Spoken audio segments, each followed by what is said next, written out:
ओम शांति। ब्रह्मा बाबा प्रजापिता ब्रह्मा कुमारी ईश्वरीय विश्वविद्यालय के बीज संस्थापक और उन्होंने कैसे कैसे इस यज्ञ को निमित्त बन के चलाया, कैसे परमात्मा ने उसको ये यज्ञ चलाने के निमित्त चुना और चलवाया।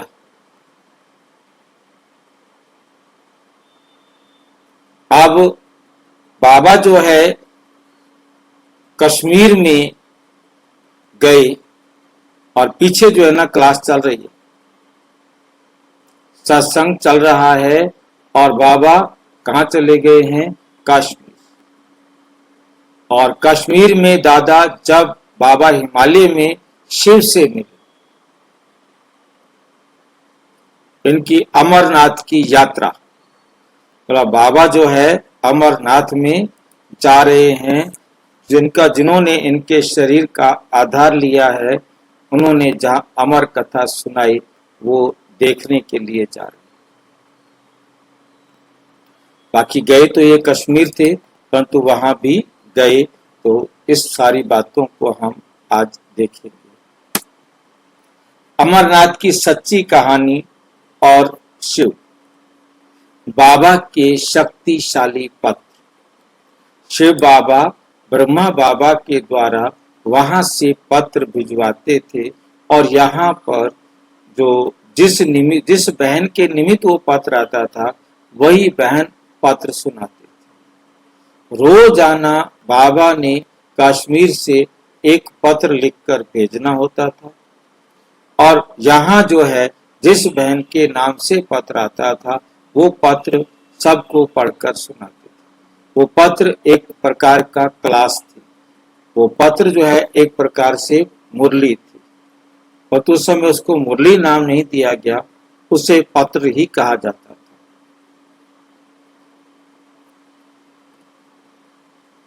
एकांत और चिंतन का समय। बहुत ही कम समय में अनगिनत लोगों के जीवन को बदलने के बाद ब्रह्मा बाबा, जिन्हें प्यार से दादा कहा जाता है, ने एकांत की गहरी आंतरिक पुकार महसूस की। इसलिए वे आध्यात्मिक परिवार को शांति और सुंदरता की भूमि कश्मीर में ले गए, ताकि शिव बाबा द्वारा उनके माध्यम से प्रकट किए जा रहे दिव्य ज्ञान पर गहराई से चिंतन कर सके। भले ही वे शारीरिक रूप से दूर चले गए, लेकिन हैदराबाद में सत्संग जारी रहा। उनकी बुद्धि जागृत हो गई थी। वो अभी भी इकट्ठा होते, ध्यान करते और बाबा द्वारा भेजे गए दैनिक पत्रों को जोर से पढ़ते। ये कोई साधारण पत्र नहीं थे, ये दिव्य पत्र, वे दिव्य ज्ञान के मोती थे, इतने प्रभावशाली कि श्रोता उन्हें नोट करते, दोहराते। जो भी भाई बहन उसको सुनते, नोट भी करते और दोहराते भी से, और बार बार संशोधित करते, अपने लिखे हुए को ठीक करते। उनका जीवन बदल रहा था, उनका उद्देश्य स्पष्ट हो रहा था। बाबा के पत्र, ज्ञान जो बदल देता है, जरा कल्पना कीजिए। हर एक दिन भगवान के चुने हुए साधन से, ब्रह्मा बाबा से एक पत्र, एक पत्र जोर से पढ़ा जाता था और पूरा समूह उसके अर्थ पर चर्चा करता था। उन शब्दों में निहित आनंद और शांति शक्ति की इतनी वास्तविकता थी, और उसमें आनंद और शक्ति इतनी वास्तविक थी कि लोगों को ऐसा लगने लगा जैसे भगवान स्वयं उनसे सीधे बात कर रहे।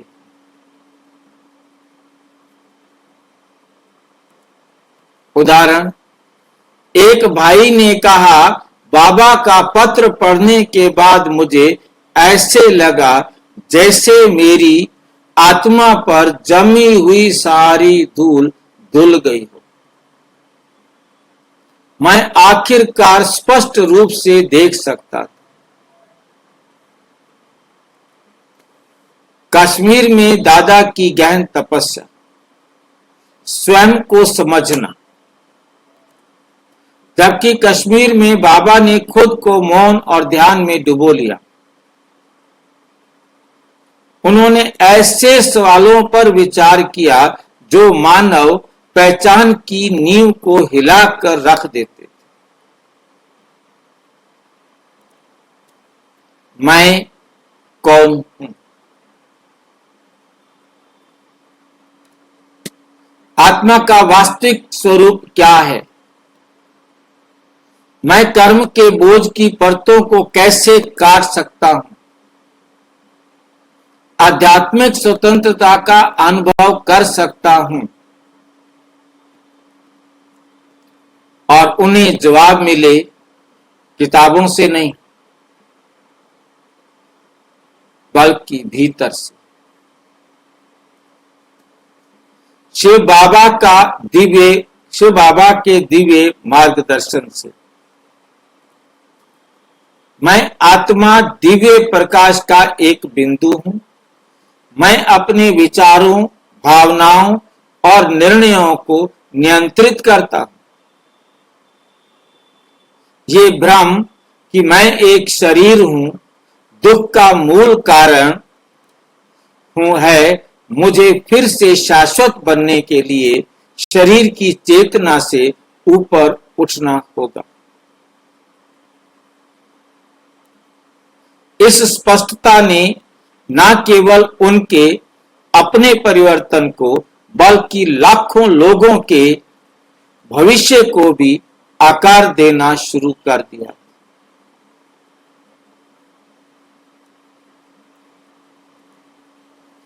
दादी निर्मल शांता जी का अमरनाथ में शक्तिशाली अनुभव। बाबा की बेटी बीके दादी निर्मल शांता जी ने इस कश्मीर यात्रा से एक गहन स्मृति साझा की। वे अमरनाथ की आध्यात्मिक यात्रा पर गए, जहां एक गुफा के अंदर एक प्रसिद्ध बर्फ का शिवलिंग प्राकृतिक रूप से बनता है। एक भयंकर तूफान आया, कई लोग वापस लौट गए, लेकिन बाबा चलते रहे। उन्होंने कहा, हमें अपने लक्ष्य तक पहुंचना ही होगा। हवा और बारिश के बावजूद उनका संकल्प अडिग रहा, एक आध्यात्मिक योद्धा की तरह। पहुंचने पर भले ही उन्होंने साधारण कपड़े पहने थे, तीर्थ यात्रियों ने उन्हें एक शाही राजा समझ लिया। ऐसी उनकी स्वाभाविक गरिमा थी, उनके शरीर का स्वाभाविक गरिमा ऐसी थी। जब बाबा ने बर्फ के शिवलिंग के निर्माण के बारे में पूछा, तो पहरेदारों ने उन्हें महाराजा समझकर सच्चाई बताई। ये जादुई नहीं था, बल्कि टपकते पानी से बना एक प्राकृतिक निर्माण था।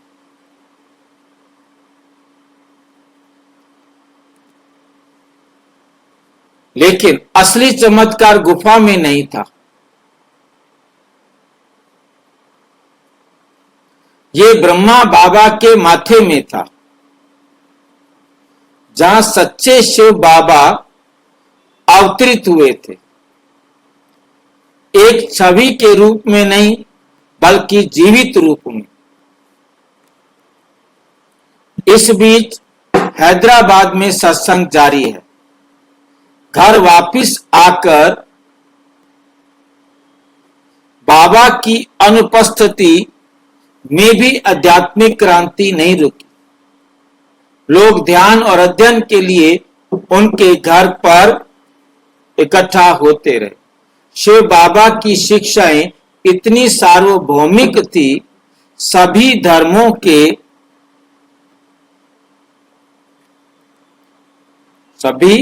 धर्मों के सत्य को समाहित करती थी कि कभी कभार आने वाले लोगों के दिल में भी हलचल मच जाती थी। उन्होंने काम, क्रोध, लोभ, अहंकार और अशुद्ध भोजन का त्याग करना शुरू कर दिया। उन्हें एहसास हुआ, जब मैं 21 जन्मों के लिए कमा सकता हूं, तो इस एक जन्म के लिए कमाने में समय क्यों बर्बाद करूं।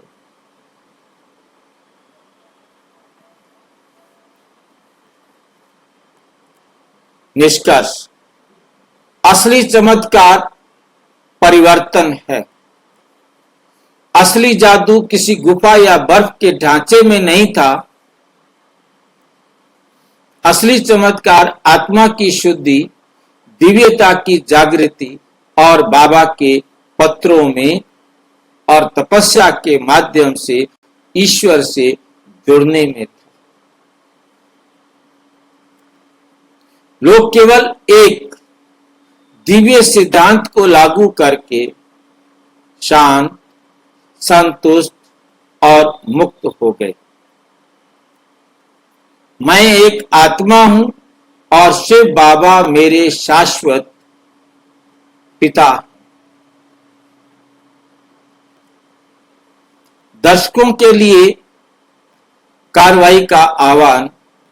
अगर ब्रह्मा बाबा की ये सच्ची कहानियां आपके दिल को छू गई हैं, तो ये समय है शिव बाबा से मौन में जुड़ने का। हर दिन की शुरुआत 5 मिनट की आध्यात्मिक याद से करें और देखें कि आपका जीवन कैसे बदलना शुरू हो जाता।